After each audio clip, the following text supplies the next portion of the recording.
Hi everyone, welcome to this new video of chapter motion which is brought to you by Scamper Skills। हम इस video में एक नया concept शुरू करेंगे मोशन के अंदर which is speed, concept of speed. And इसके बाद हम वेलोसिटी एंड एक्सेलरेशन के बारे में पढ़ेंगे। स्पीड, वेलोसिटी और एक्सेलरेशन के बीच के डिफरेंसेस हमें पता होना चाहिए, वो बहुत ज़रूरी है। और इससे पहले हम दो चीज़ें पढ़ते आ रहे हैं, एक डिस्टेंस और डिस्प्लेसमेंट, दूसरी यूनिफॉर्म मोशन है नॉन यूनिफॉर्म मोशन। इस वीडियो में पढ़ेंगे जो कि थर्ड वीडियो है इस चैप्टर की, कंसेप्ट ऑफ स्पीड। इंपॉर्टेंट है, काफ़ी बेसिक है, बचपन से हम लोग पढ़ते आ रहे हैं, बट इसको थोड़ा रिफाइन करेंगे, थोड़ा मैच्योर लैंग्वेज में, चैप्टर के पॉइंट ऑफ व्यू से, मोशन के पॉइंट ऑफ व्यू से। एंड देन फिर कंपैरिजन करेंगे वेलोसिटी एंड एक्सेलरेशन के साथ, एंड फिर हम क्वेश्चंस करेंगे इसके ऊपर, राइट। तो पहले डेफिनेशन पढ़ते हैं कि स्पीड होता क्या है, जो कि सबसे इंपॉर्टेंट है सब पहले पढ़ना। तो speed of a body speed of a body is defined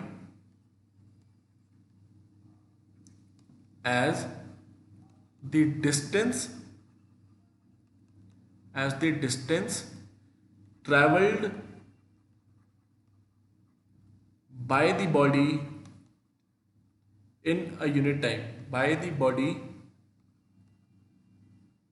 in unit time, right. Speed किसी को क्या कहा गया, किसी बॉडी की स्पीड ऑफ द बॉडी कहा गया है उस बॉडी ने जितना डिस्टेंस ट्रेवल किया एक पर्टिकुलर इंस्टेंस ऑफ टाइम पे, तो उसको कहा गया। अब बात करते हैं इसके फॉर्मूले की, जो कि इस डेफिनेशन से आया है। पहले इसको लिख देते हैं यहाँ पे डेफिनेशन, अगर आपको याद करना हो, दिस इज द डेफिनेशन। अब इसके फॉर्मूले की बात करूं तो speed is equal to distance travelled, distance upon distance travelled upon time taken, ठीक है। ये हो गया फॉर्मूला स्पीड निकालने का। इसको मैं 1 नंबर के साथ डिनोट कर देता हूं, ठीक है। और अगर मैं बात करूं अब इसके यूनिट निकालने की, स्पीड का ऐसा यूनिट क्या है, if S is the distance travelled, पहले इसको फॉर्मूले के टर्म्स में लिखते हैं, if is the distance travelled by a body in time T, time को हम टी से डिनोट करते हैं, डिस्टेंस को हम एस से डिनोट करते हैं, its speed is v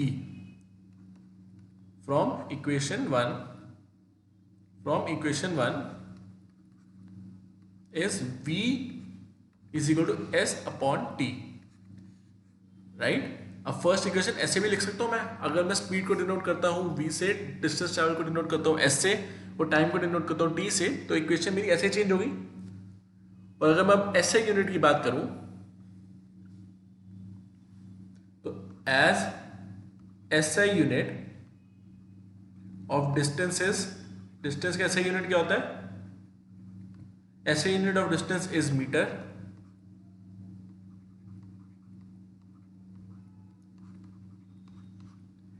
and that of time is, second, time is second, therefore SI unit of speed क्या हो गया, SI unit of speed is metre per second, और मीटर पर सेकेंड ऐसे भी लिख सकते हैं, और मीटर सेकेंड इनवर्स ऐसे भी लिख सकते हैं, है ना। एक ही मतलब हुआ ना, राइट। आगे बढ़ते हैं।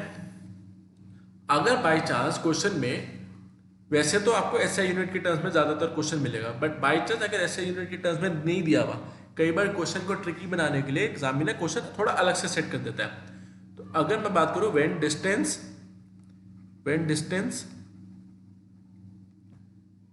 Is measured in centimetre and time in seconds,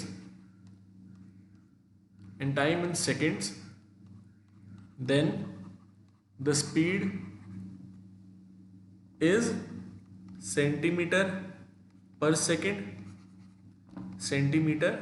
second, or you can say centimeter second inverse, right? ऐसे लिख सकते हैं, right?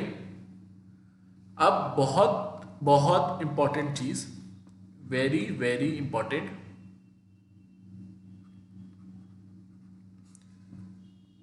Speed of a body is a scalar quantity,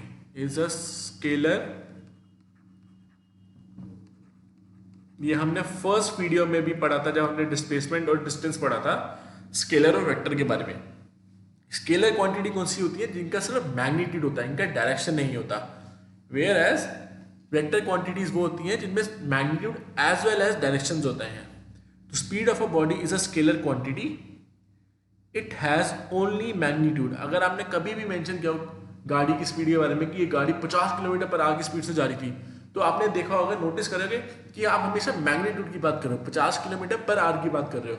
आप ये बात नहीं करते 50 किलोमीटर आवर की स्पीड से नॉर्थ की तरफ जा रही है, डायरेक्शन की बात नहीं करते ना, मैग्नीट्यूड की बात करते हैं। तो that is why it is said it has only magnitude, it has magnitude only and no direction, इसलिए ये स्केलर क्वांटिटी है।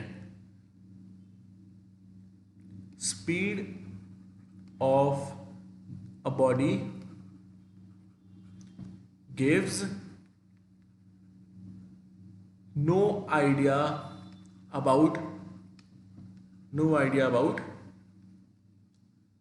The direction of motion of the body, right?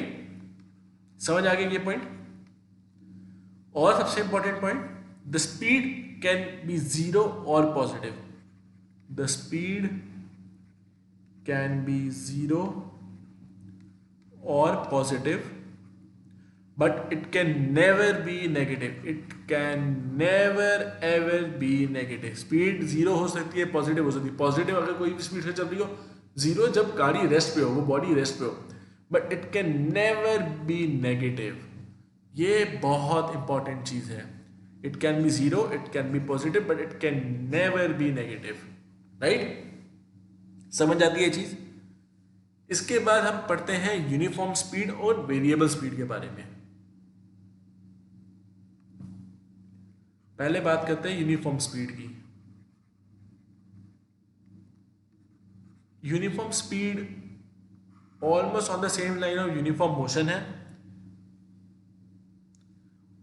Is equivalent to uniform motion. कैसे? Because when a body travels equal distances, यही पढ़ा था ना, equal distances in equal intervals of time,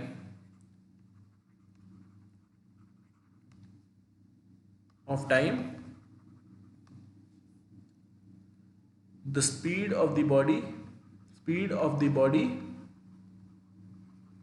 is said to be uniform, right? And similarly case है non uniform का। Non uniform is equivalent to non uniform motion. Non uniform को हम variable भी कह सकते हैं, नॉन यूनिफॉर्म और variable speed.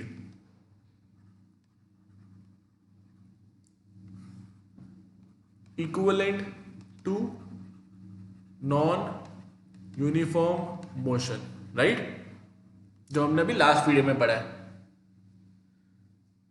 और ये इसलिए पढ़ रहे हैं दोबारा क्योंकि एवरेज स्पीड का कंसेप्ट पढ़ने के लिए हमें यूनिफॉर्म स्पीड और नॉन यूनिफॉर्म स्पीड के बारे में पता होना चाहिए। तो आप देखोगे in most of the cases हम जब स्पीड की बात करते हैं तो we talk about non uniform speed. In most cases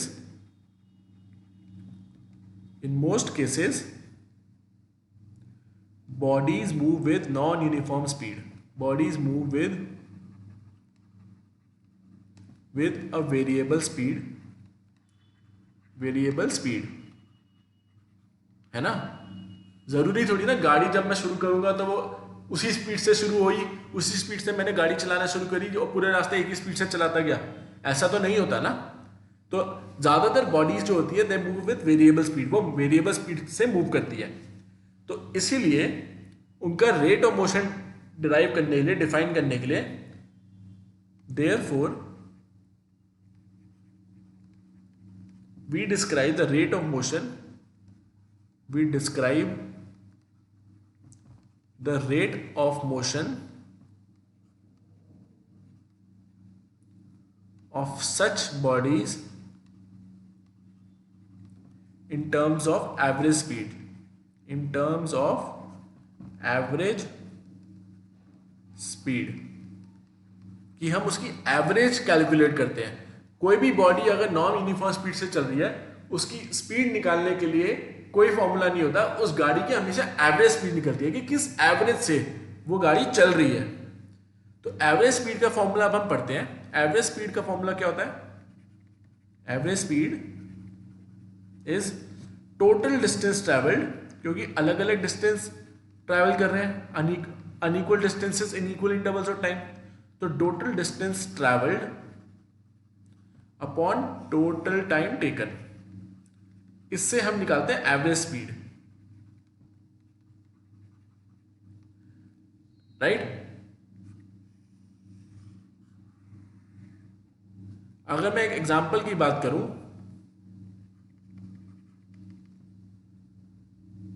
in going from Ambala to Delhi, total distance is 200 kilometers and total time कितना लगा हमें? total time taken is 4 hours. so calculate the average speed, है ना। तो एवरेज स्पीड कैसे निकाली हमने average speed निकाली total distance upon total time, यानी कि 200 किलोमीटर्स अपॉन 4 आवर्स, यानी कि 50 किलोमीटर्स पर आवर की स्पीड से, एवरेज स्पीड से हम लोगों ने डिस्टेंस ट्रेवल किया है। इंपॉर्टेंट पॉइंट क्या है? इंपॉर्टेंट पॉइंट ये है कि this 50 kilometre, the average speed of 50 kilometer per hour does not mean that the vehicle moved at this speed all the time। Her time vehicle इस speed से नहीं मूव किया है। एवरेज स्पीड का concept ये नहीं कहता कि 50 किलोमीटर पर आवर जो आया है, इसका मतलब ये नहीं है कि जो मेरी बॉडी है या जो मेरा व्हीकल है ये इसी स्पीड से पूरे टाइम मूव किया, ऐसा नहीं है। जब रोड क्लियर थी तो ये स्पीड ज़्यादा स्पीड से चला है, जब रोड ट्रैफिक था रोड पे तो ये कम स्पीड से चला है। तो when the road was clear, speed was high, whereas in city limits the speed was less। तो इनका एवरेज जो आया वो है 50 किलोमीटर पर आवर। तो मुझे उम्मीद है कंसेप्ट ऑफ स्पीड क्लियर हुआ होगा इस वीडियो से, राइट।